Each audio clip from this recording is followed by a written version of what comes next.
Hello, everybody. My name is Dr. Adam Richardson, and this is Modern Mathematical Methods for STEM Majors. I want to welcome you all. I'm very excited about this brand new course. This lecture recording is really just an introductory lecture. This is the same thing that I will do on day one in class. So if you are going to be in class on the first day, you don't need to watch this lecture because I'm going to just redo it in class that day. But if you missed the first day of class, this is just to kind of fill in the blanks for what you missed, okay? But really, I'm just going to kind of describe what the class is about and some of the details about how it runs.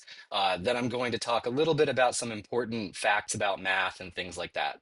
Let me pull up my slides and I will get started. Okay.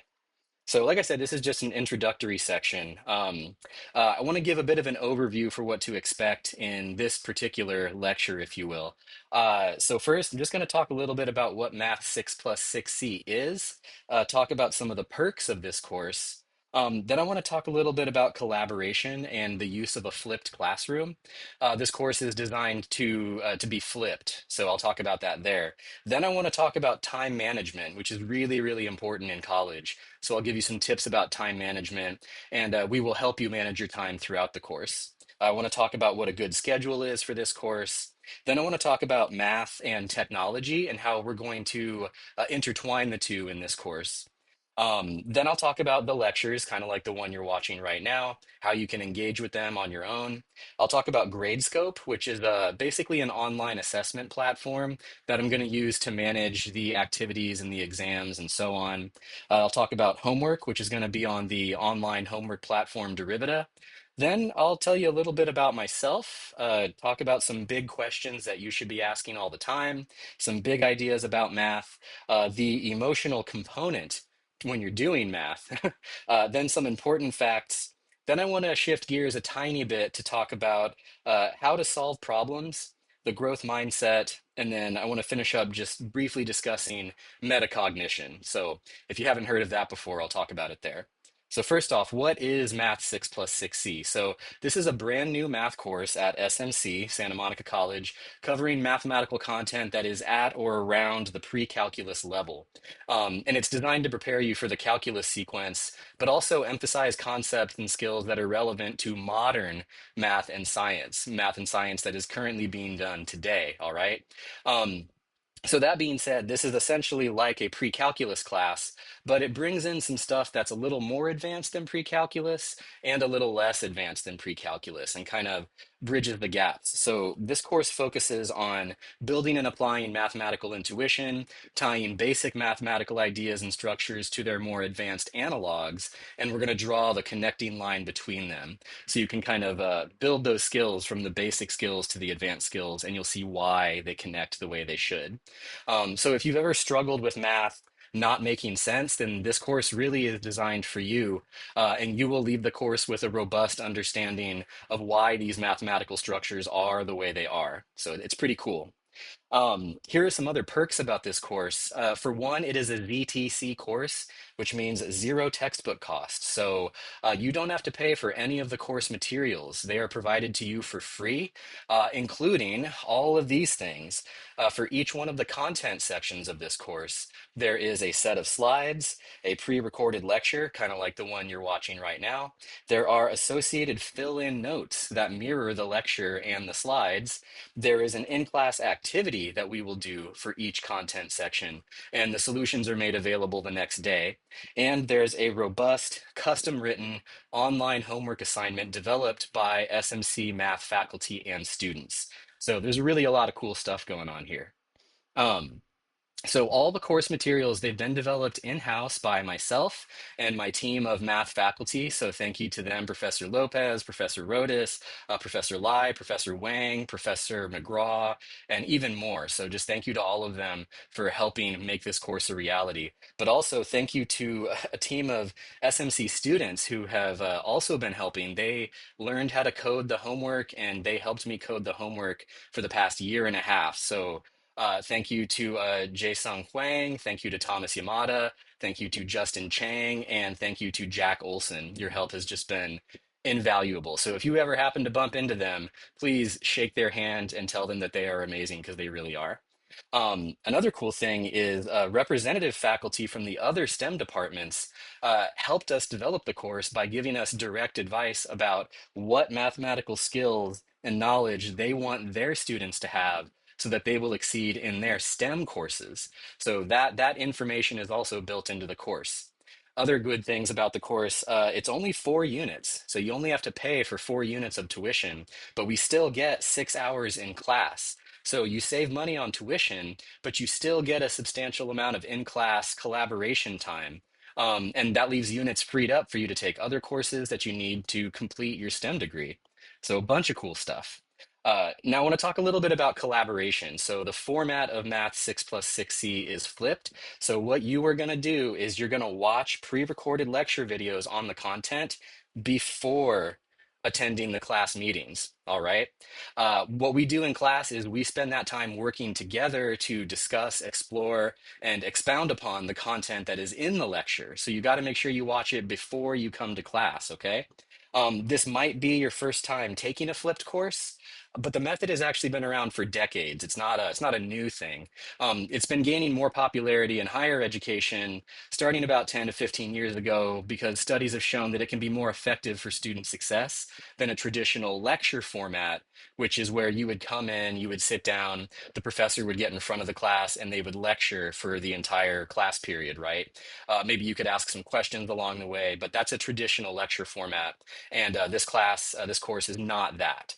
The idea for this is that it pushes the passive phase of knowledge acquisition, in particular, listening to a lecture. That's a passive phase of knowledge acquisition. We're pushing that outside of the classroom, and we want to use the synchronous time that we have, students and instructors. We want to use that time that we have together to actively collaborate and just learn in an active way.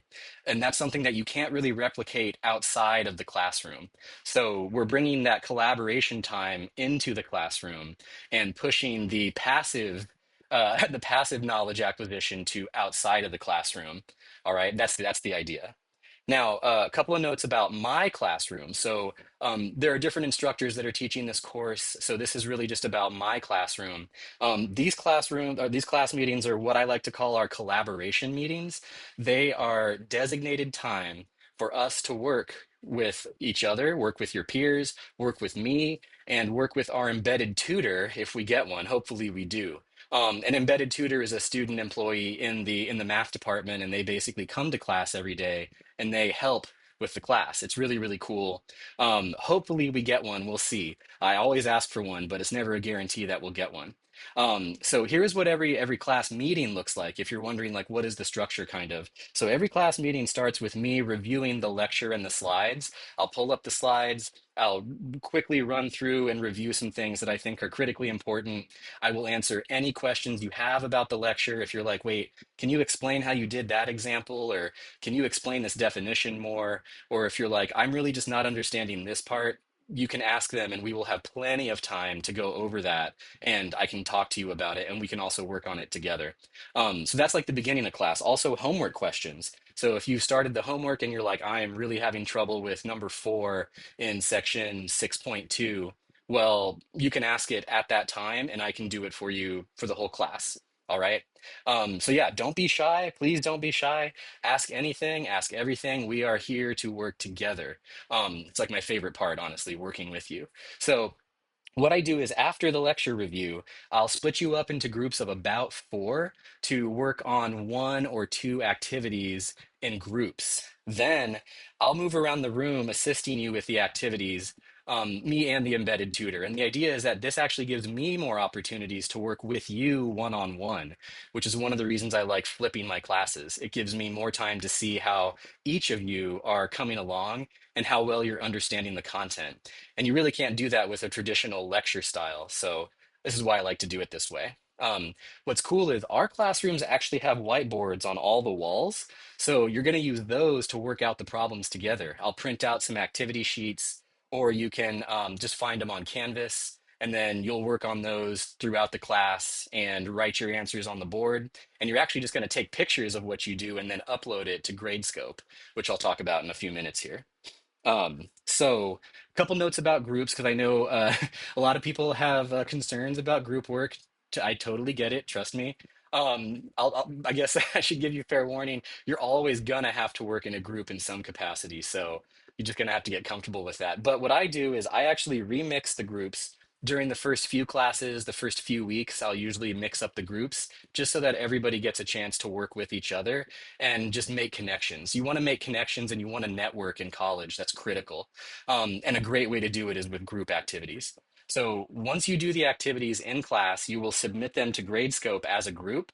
And you really should try to turn them in by the end of the class period. They're designed to either be finished by the end of the class period, and if not, I usually give a few hours extra for you to turn it in. But the activities are not designed to be punitive. So you don't want to think of them as like, oh my gosh, I have to finish them. I have to get them totally right, otherwise I'm going to fail the course. That's really not at all what this is about. So if you don't finish them, that's okay. You're only going to get graded on what you complete. So typically what I'll do is if I see that all the groups are not getting to a couple of the problems, I'll just cut them and I'll be like, okay, wait, attention everybody. Don't do question number 8. Just skip question number 8. Do question number 9 instead. That's kind of how it goes. Now, one caveat there is I will say any activity question is fair game for an exam. All right. So those could appear on the exam.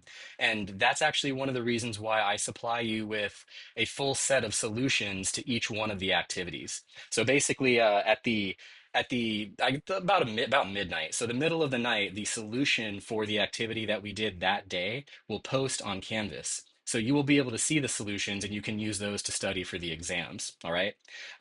Now, the primary objective of these activities is really to collaborate on specific problems together with your group and then under my guidance and supervision or the embedded tutor's guidance and supervision. So they're not simply about doing more problems.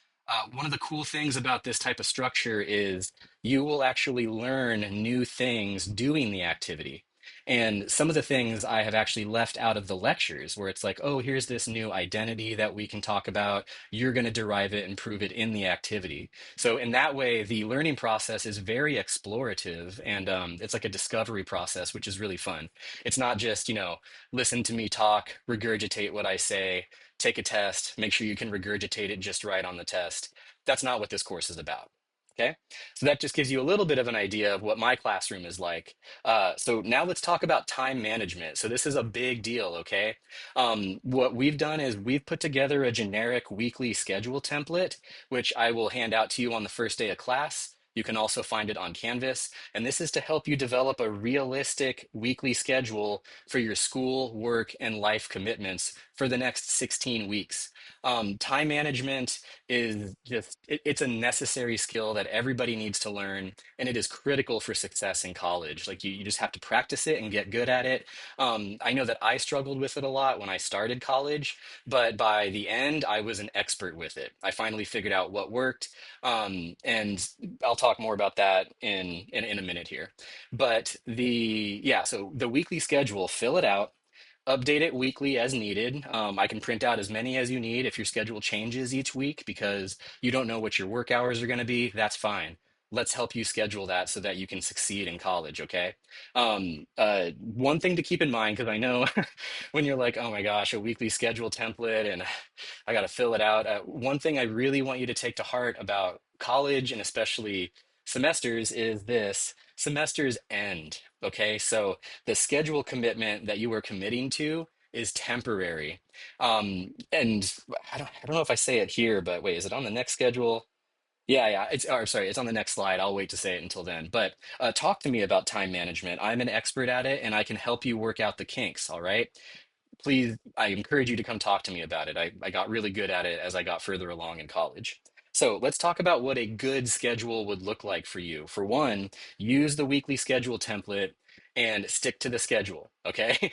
You're going to watch 1 to 2 lectures the day before class, or maybe the morning of class, depending on your schedule. So you can kind of imagine, okay, it's Sunday evening or something, right? If you're in my class, at least this semester, we're meeting Monday, Tuesday, Wednesday. So let's say it's Sunday evening. You need to watch the lecture that is necessary for Monday's class period. So you watch that lecture and then you come to class the next day. If you don't have time in the evening, you can try to watch it the morning of class. It's really up to you. Come to class every day. You got to come to class every day.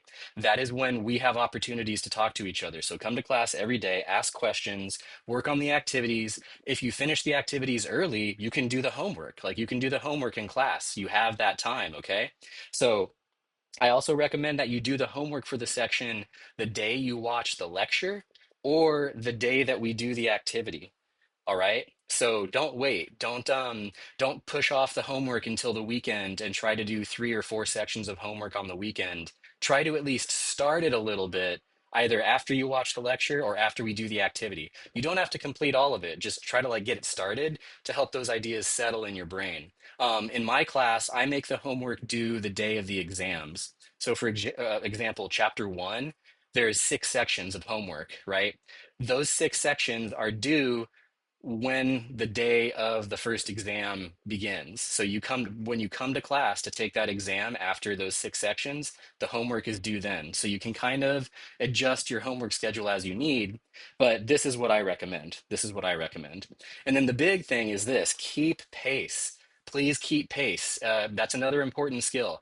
I like to say that semesters are like marathons, so you got to pace yourself. You got to get rest. Don't burn yourself out. Don't grind yourself down to a pulp in weeks 2, 3, and 4, and then just not have the energy to finish the rest of the semester. Just remember, there is a finish line, okay? College can be difficult, it can be overwhelming. There's a lot of responsibility, there's a lot of work you have to do, but it's temporary, okay? You commit for the 16 weeks, and then you get a break. And then you commit for the 16 weeks, and then you get a break, and so on and so on. Okay, it's like it goes on like that. So keep pace, all right? Now, next thing I want to talk about is mathematics and technology. So, this course is titled Modern Mathematical Methods for STEM Majors because it addresses modern mathematical methods and concerns that are essential for math and science today, not 20 years ago. A lot of the stuff that we learned 20 years ago is not as relevant as it used to be. A lot of that has to do with technology and how technology changes the landscape of science and math, right? So the stuff that we learn is tailored to be relevant to what's going on in today's modern math and science communities. Okay, that being said, the course will update as the decades roll on, right? Because again, stuff changes every 20 years. It changes a lot. A lot of stuff changes. So in this day and age, scientists and mathematicians, we use technology extensively in our work. In our research, technology is indispensable. It's an indispensable component of the research process, and it's an indispensable skill set that you need to do science. So you can't really avoid it. Like you can't really avoid using technology anymore. And if you do, you're just kind of hamstringing yourself. You're not setting yourself up for success. So you're going to have to engage with technology no matter what. Yeah, avoiding or ignoring modern technology in the process of learning, doing, and creating math is just not effective anymore. Technology exists and we need to use it. So here is like full disclosure. Computers can do almost anything that we learn in this course. Okay, they can do almost anything we learn in this course, and they can do it way faster and way better than you will ever be able to do. But it may not be efficient to use a computer to do everything. And what you want to do is you want to understand how and if a computer can do something. So we're going to talk a lot about the connection between humans and computers in this course. Now, that being said, on the other hand, there's a lot more that computers simply cannot do that only humans are capable of. The first thing that comes to mind, this might sound a little bit philosophical. I guess it is, but computers cannot understand infinity. All right. So human beings, we constantly contemplate the idea of infinity. Computers have no conception of this. They cannot understand infinity at all. So computers can't do that.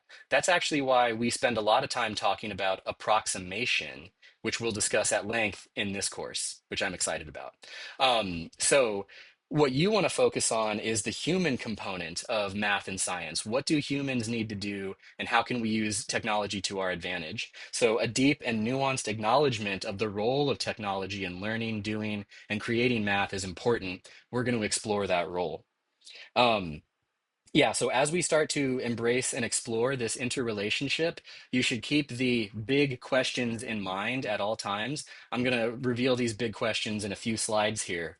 But you want to strive for conceptual understanding, okay? You want to understand concepts and not just pretend you're a computer, which we'll talk about in a minute. So here's questions you should be asking yourself.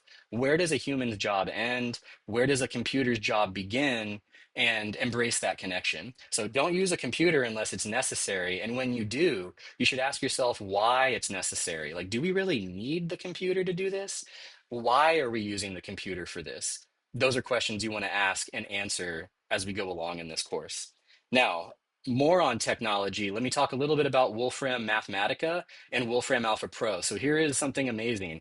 Every SMC student has free access to Wolfram Mathematica and Wolfram Alpha Pro. So some of you might have used Wolfram Alpha before. It's just a website, right, where you can go and it can solve mathematical problems. Well, I'm telling you that you, as an SMC student, have access to the pro version of that for free. Okay. That's the thing that'll like show you the calculation steps, all of that stuff. You also have free access to Wolfram Mathematica, and that's basically the desktop version, like the computer version that's way more powerful of Wolfram Alpha Pro.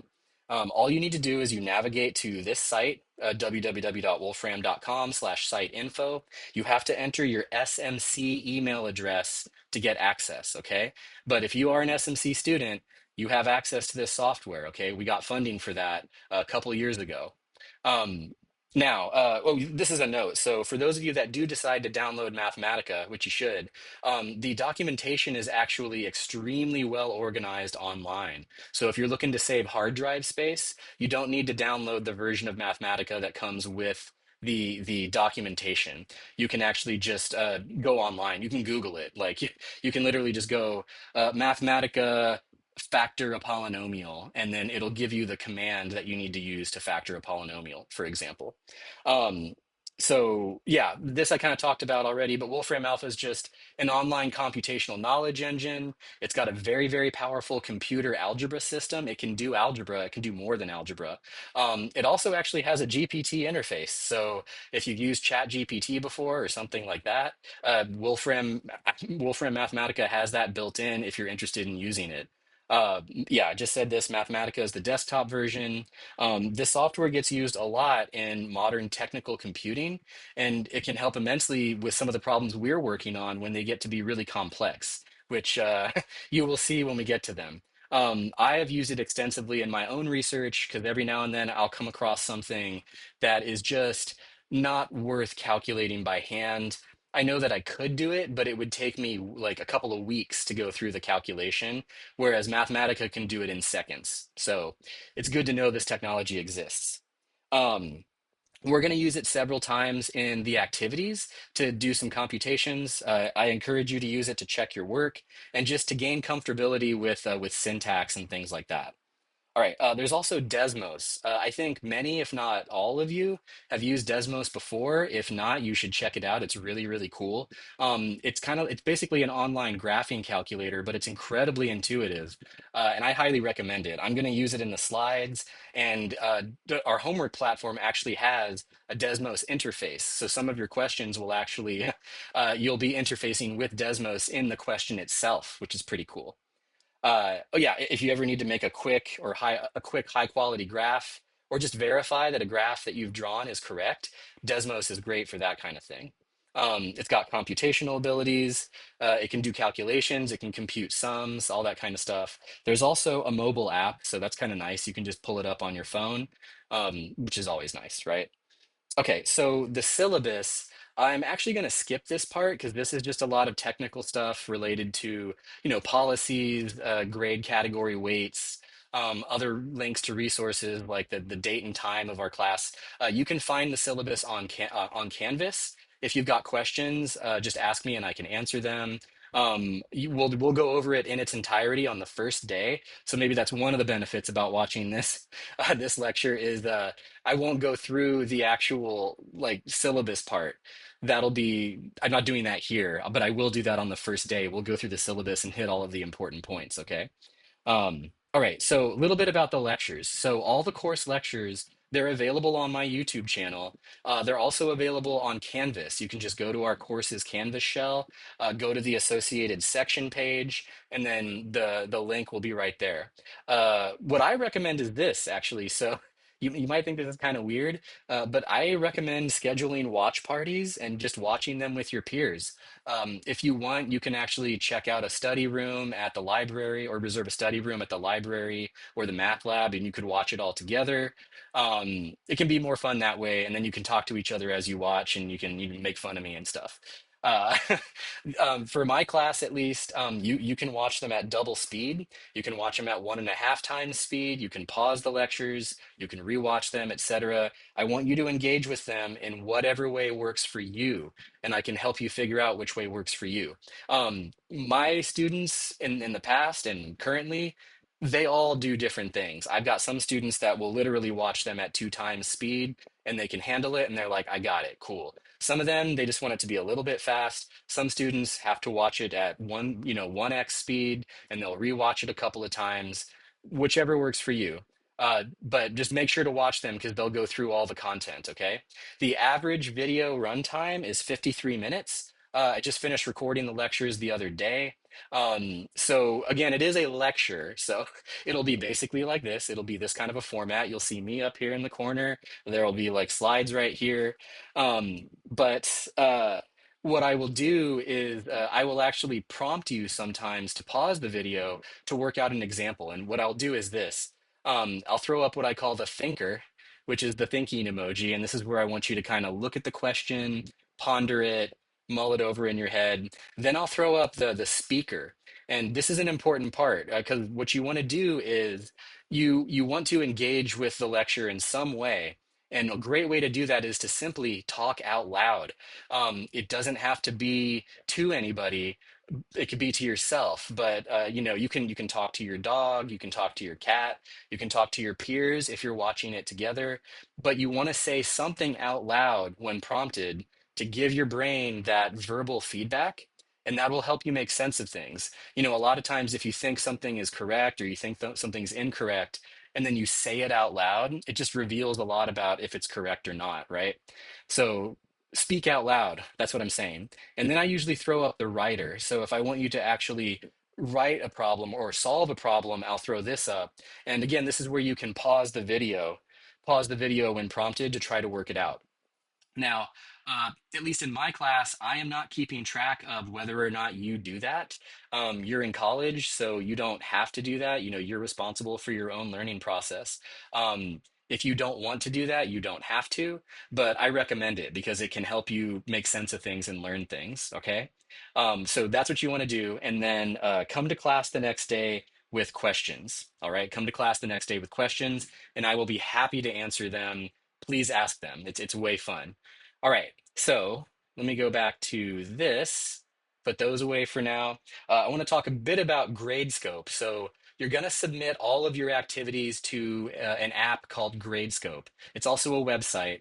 What I will do with exams, the exams are going to be scanned, uploaded, and graded on Gradescope. I actually really, really love this software. I've been using it for years, and I wanted to get it at SMC as soon as I started here.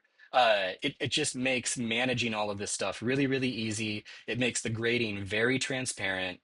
You can also submit regrade requests, all sorts of things. You'll see what I mean.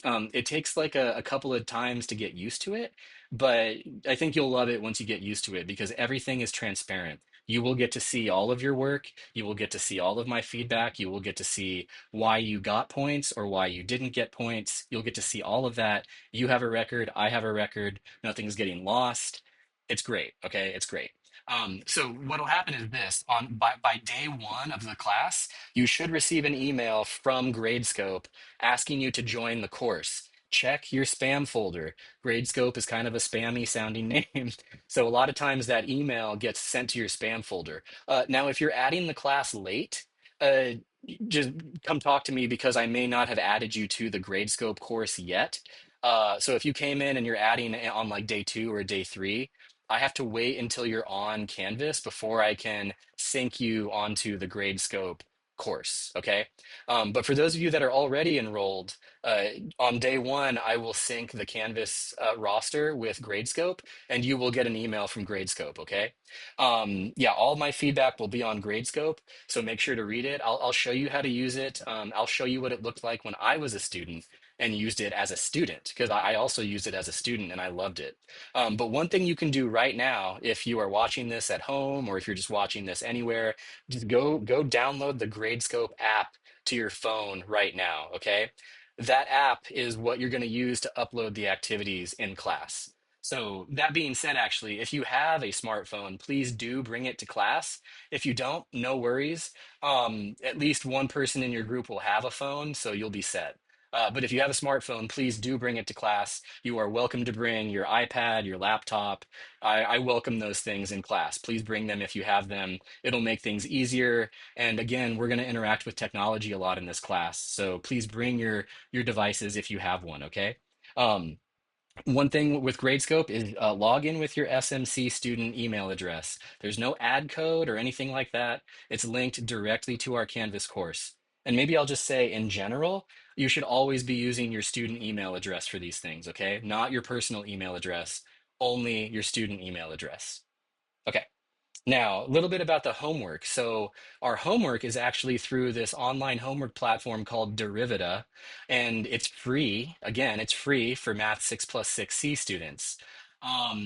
It's really just kind of amazing. I've been looking for a really good, high quality online homework system for many years. I've used several of them. I've used MyLab Math, I've used WebAssign, I've used My Open Math, I've used Alex, like I've used all of these things. Derivita really is something special. One of the reasons is it's incredibly customizable and it's not difficult to customize, which I love. So all of the questions have actually been custom designed specifically for this course. By myself and my faculty team that's been working on the course with me this whole time. The questions themselves, they've been written and coded by myself and a team of SMC student coders that I mentioned earlier on in this introduction. All right. So we wrote all of that. We wrote it, we built it up from scratch specifically for this course. The coders and I are still going to be working on it this semester, the first time the course runs. There's probably going to be some errors. I think I say that here. Oh, yeah, at the end. If you see errors or typos, let us know. We can go in and fix it. But what's cool about Derivita is the questions are very comprehensive. You can ask deeper, more meaningful questions than you can on other homework platforms, which is one of the reasons I like it so much. You can attempt the questions as many times as you want without penalty. So if you want to try the question 100 times, you can. Don't feel pressured to get it right the first time or the second time or whatever. Just focus on understanding the question and making sense of it. Um, there's also customized feedback for incorrect answers. That's another reason it's so awesome. If you get an answer incorrect, the feedback that you will receive is customized and we wrote it. So we kind of know what you might get right, what you might get wrong. So we try to give you a little bit of feedback that might give you a hint for what you can do on your next attempt. And what's even cooler is complete solutions are given once you get the problem correct. Complete solutions to the problem, again, written by us. So we know exactly what's going on. You really should read through the solutions once you get the problem correct, because oftentimes we will put in additional insight into the problem, maybe additional resources like, oh, hey, if you want to read more about this, follow this link. Or we'll be like, oh, look, here's a visualization of that solution that you just found, that kind of stuff. So check out the solutions after you get the answer right, okay? And yes, again, if you see any errors or typos, let me know and we'll go fix it. No big deal. All right. So, shifting gears a tiny bit, I want to introduce you to myself. I am your professor. That's me. My name is Adam D. Richardson. I have a PhD in math. I got my bachelor's, my BS in stumbling over myself. I got my BS in applied mathematics.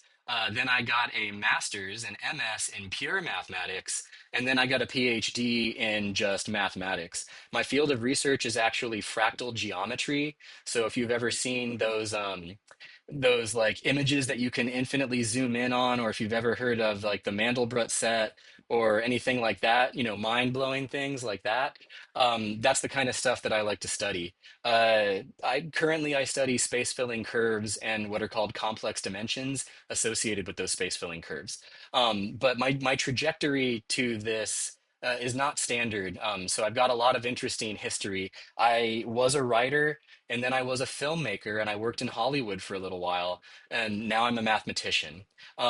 If you're interested in that trajectory, or a little bit more about how that happened or why, I actually, I know this might sound kind of cringy, but you can watch my TED talk on my YouTube channel. I gave a talk at TEDx CSULB when I was teaching there, kind of describing how I went from a writer to a filmmaker to a mathematician, and why that transition was actually very natural for me. Another thing I want to say here is I really, really hated math in high school.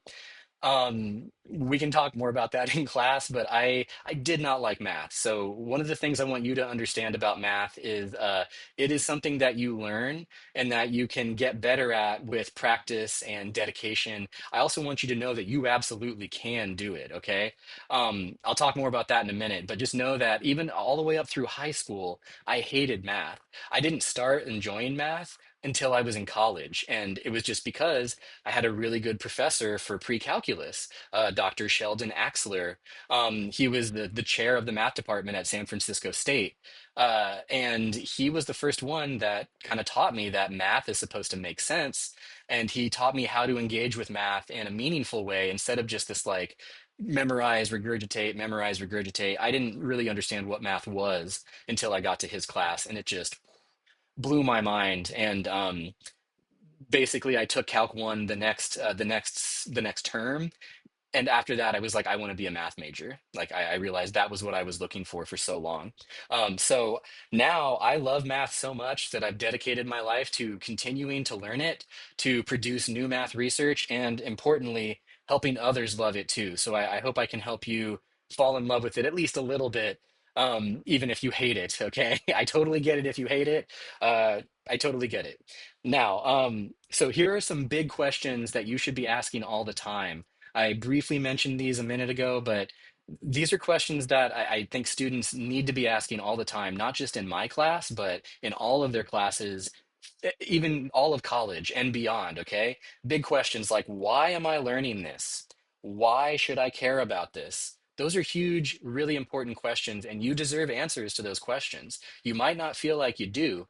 Somebody in the past might have told you that you don't deserve answers, but the truth is you do. You should be asking, why am I learning this? Why should I care about this?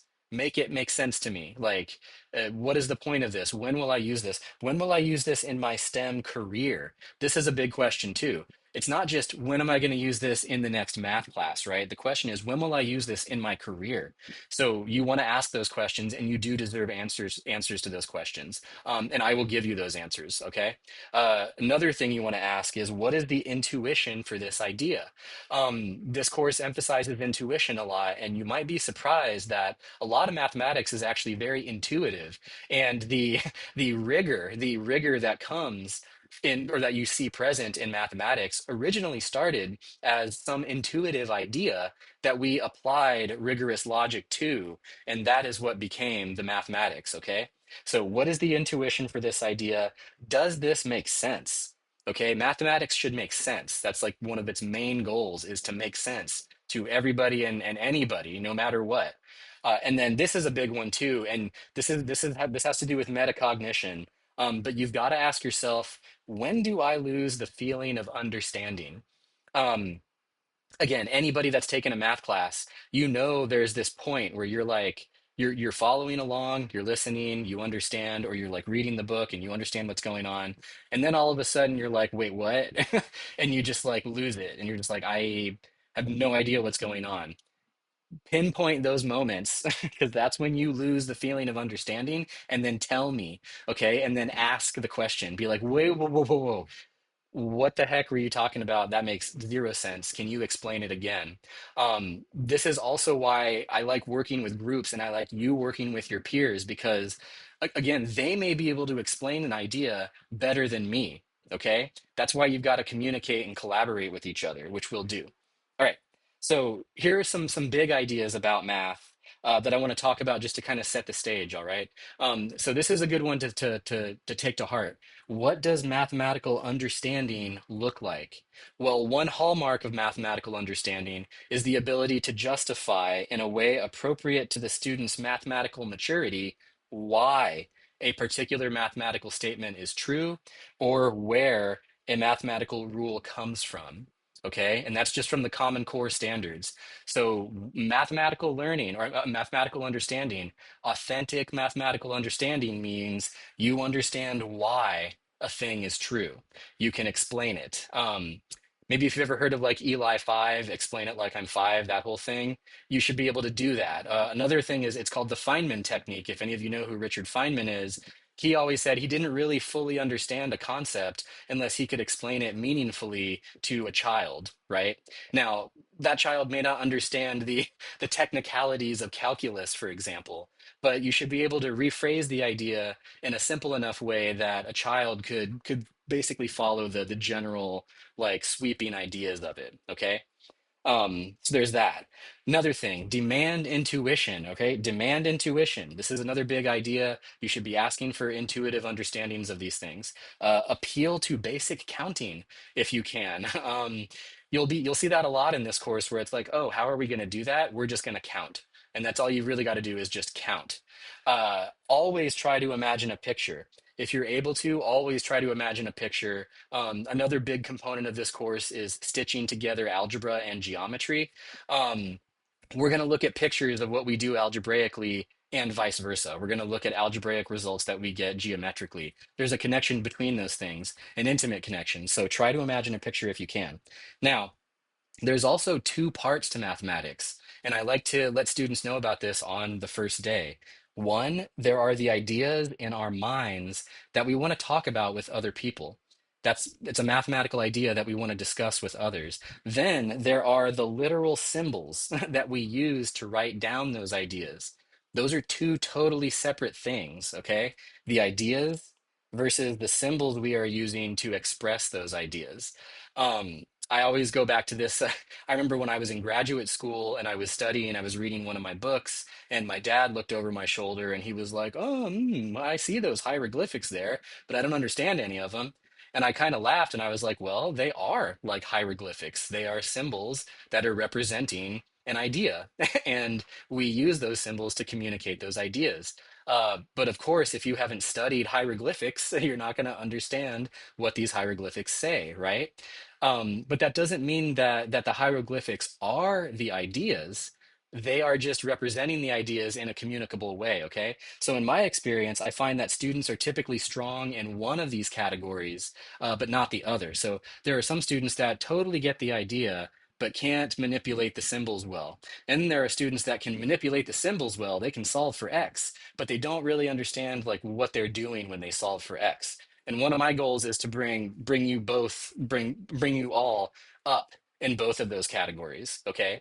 And mathematics will just blossom once you can get that balance. It's really, really cool.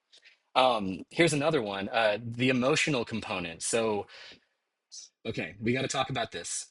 The truth is that math is not easy. Okay, it really is not easy, and it involves a lot of frustration.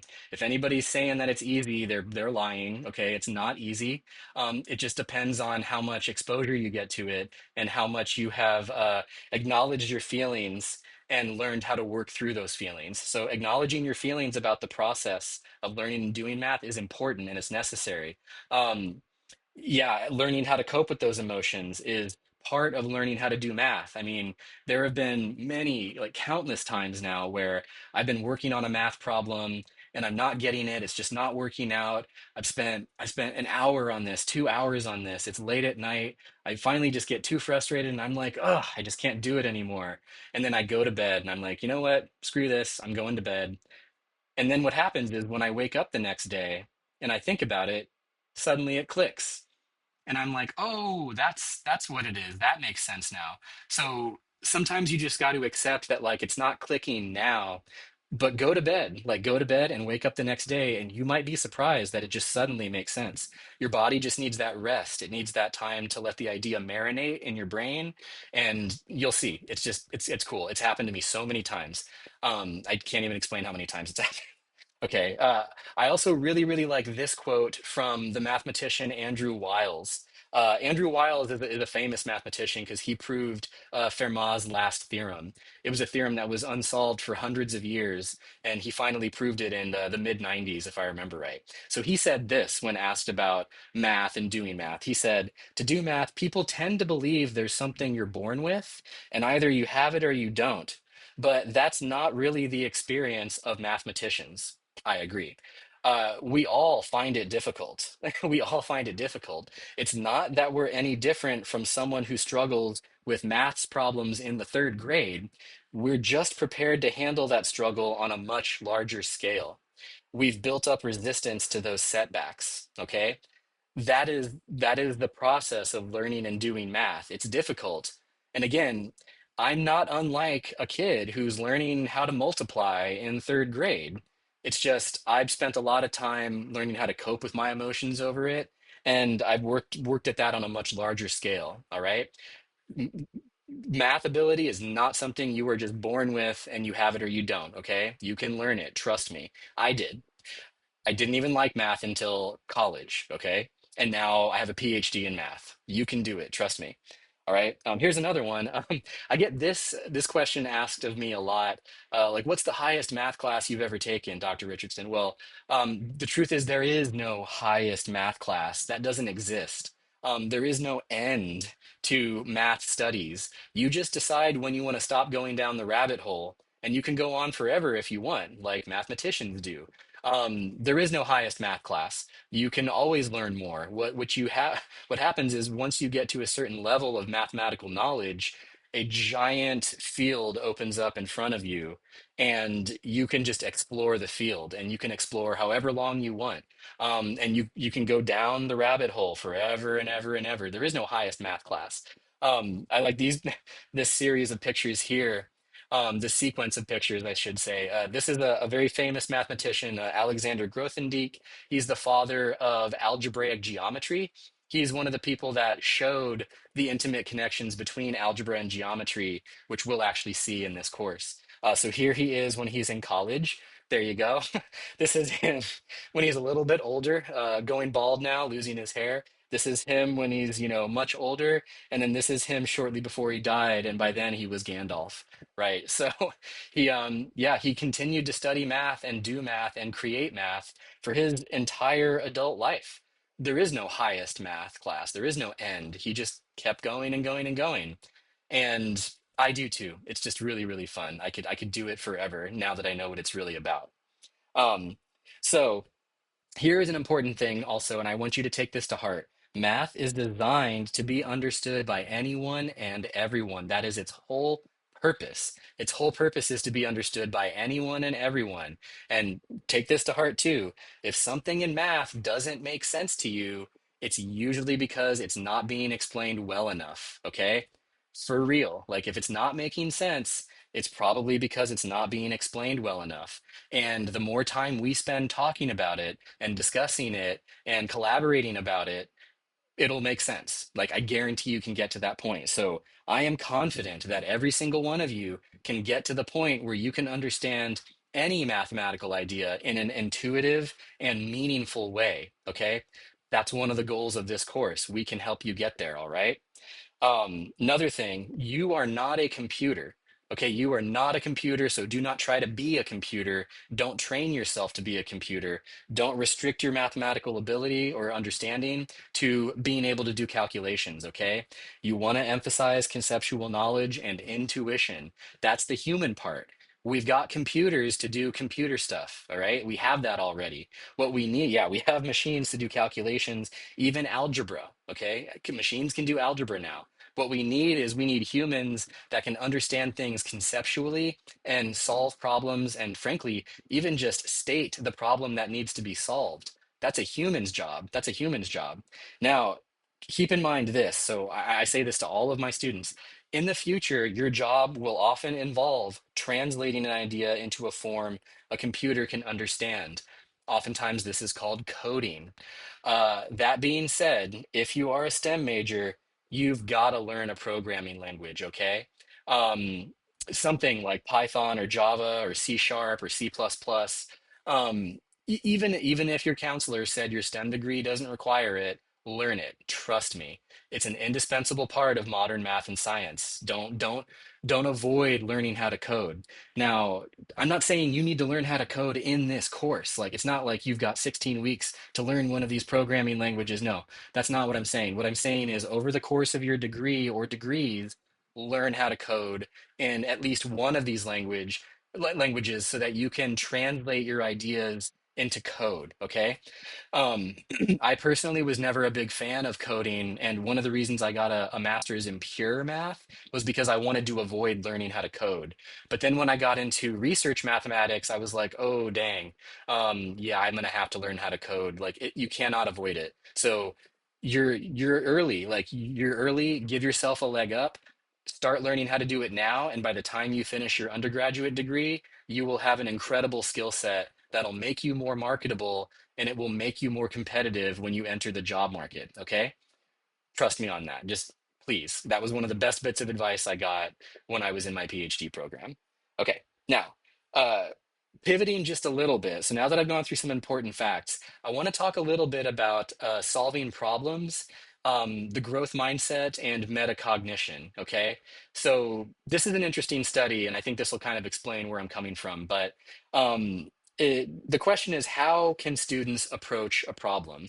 And there was a 1988 study, so it's getting a little bit old now, conducted by math education specialists Judith and Larry Souter with elementary school students. And they found that students would use the following 7 strategies when they had to approach or solve a math problem. Here they are. These might sound familiar to you. One, students would find the numbers in the problem and just do something to them, usually addition. Two, they would guess at the operation to be used, maybe based on what's most recently been studied. So if we're talking about multiplication, then they would just automatically do multiplication, right? Sometimes they would let the numbers tell them what to do. So one student said, oh, if it's like 78 and maybe 54, then I'd either add or multiply.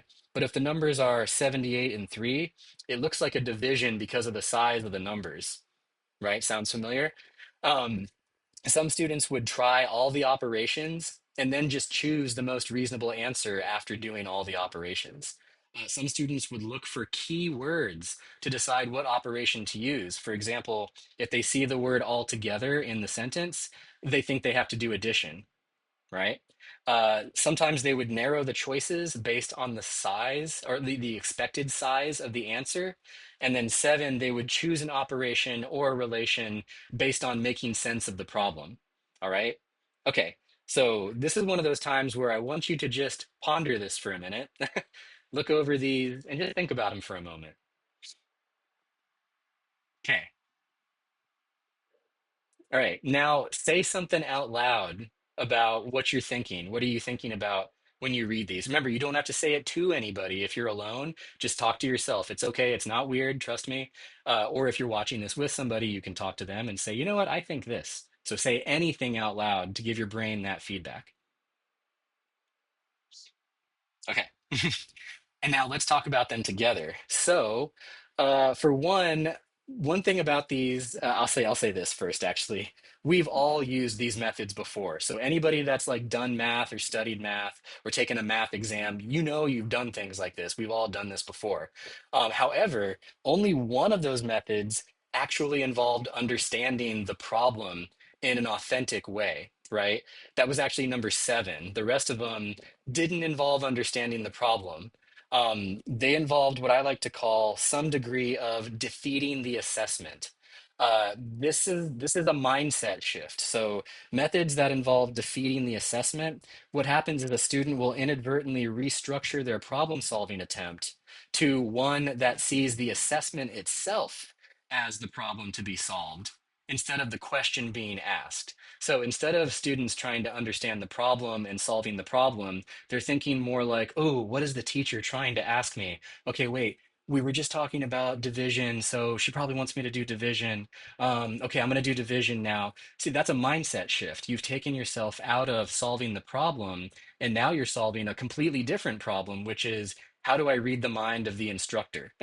Okay, that's defeating the assessment. That's not the point. So those approaches are antithetical to the goal of education. That's not authentic learning. You're not going to learn anything by using those methods. You're not going to learn how to do math by doing that stuff. You might be able to defeat an assessment, or you may not be able to defeat an assessment. So beware. Yeah, so using those techniques is not doing authentic mathematics. And I've got another really funny story about this actually. I talked about this with one of my pre-calculus courses a few years ago, and one of my students really took this to heart. And it was great because he was taking one of the exams. And after I graded it and handed it back, he was like, "Oh my gosh, Professor Richardson, guess what? It was a question about parallel and perpendicular lines." And he was like, "I knew the answer to part A was that they were parallel. But then for the answer to part B, I also got they were parallel." And for a moment, I was thinking, there's no way he would have put both of these answers or both of these questions with the answer being the same, that the lines are parallel. And then he said, but then I remembered what you said and not trying to defeat the assessment. And I just left my answer. And you know what? It turns out he was right. They were both parallel, frankly, because I had made a mistake and I accidentally made them both parallel, right? So, but here's the thing: rather than him trying to get inside my mind and defeat the assessment, he just made sense of the problem and answered the question as it was given to him, and he was right. He was right. Okay, so don't try to defeat the assessment. That's the moral here. Okay, now this also has to do with something that's called the growth mindset. I think by now, many of you have probably heard of the growth mindset, but there's been a lot of research conducted revolving around this idea of fixed mindsets and growth mindsets. So, put succinctly, a person who has a fixed mindset believes that qualities like intelligence and talent are fixed traits. And a person with a growth mindset does not believe that. So, for example, a person with a fixed mindset might say and think, I've never been good at math because I'm just not smart enough. I don't have the math gene, right? Like I'm just not good at it. I'm not a math person. That was me. That was me all the way through K-12. That was me all the way through high school. But then my mindset got changed. And now I realize like, oh wait, no, I can do math. I can grow my talent. I can grow my abilities. I can grow my intelligence. So a person with a growth mindset understands that those qualities they can be developed and you can achieve things you haven't even dreamed of. All right. Trust me. It's really, really cool. And it just takes dedication, hard work, collaboration, and making sense of things. Like we can talk about these things. Okay. So, one of my goals with this course is to help you break out of the fixed mindset if you have one and to develop a growth mindset. Okay. So, I will help you do that. Now, last little bit, this idea of metacognition. If you haven't heard of it, no worries. I'm going to explain it right now. If you have, great. But metacognition is just awareness and understanding of one's own thought processes. In essence, it is thinking about the way that you think individually. It's metacognition, thinking about the way you think. So, this is actually another skill that is critical for success in college, in life. You really want to be able to look inward and think about how you really are, who you really are, and just make sense of the way that your brain works. Okay, just look inward and be truthful with yourself. Keep in mind you don't need to lie to yourself. You're your own person, okay? You are in control of your mind and body to a great degree, and you can direct your life to a great degree by manipulating and controlling your mind and your body. It's yours, okay? So think honestly about how you think and how you are and plan for yourself. Give yourself the support that you need. That just requires you to look inward and be like, what do I really need? What do I really need to be successful? Nobody else can really tell you that. It's something that you have to learn on your own from inside, okay? You're not wrong and you're not bad for needing things. So if you need something, it's okay to say, yeah, I need that. That's something that I need, and I'm going to work to give myself that so that way I can be successful. Okay. I like to say this. Set up the future so that you can comfortably walk through it when it becomes the present. Okay, because the present is the only existence that any human experiences.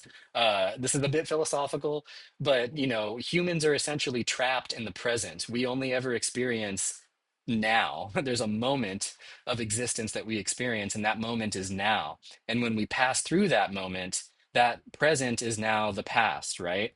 And then we don't know about the future. Like we can't see the future. We can remember the past because it was the present at one point and we walked through it. We can't see the future though. But what we can do is we can plan for the future and we can say, oh, guess what? That moment that's in the future, eventually that moment is going to be the present. Where do I want to be when that moment comes to me and is now the present? Set yourself up for that experience, okay? Set yourself up, give yourself what you need, and again, I can help you make sense of those things too, okay? So, on that note, welcome to Modern Mathematical Methods for STEM majors. I am super excited to work with you all. I know my team is excited to work with you all. The students that have helped develop this class are really, really proud of it. So I'm really excited to see you, or maybe I already saw you, in which case I'm still excited to talk to you again. But I will end here. Thank you for watching and keep it up, all right? Just keep it up. You can do it and we will help. All right. Take care, everybody, and I'll see you soon.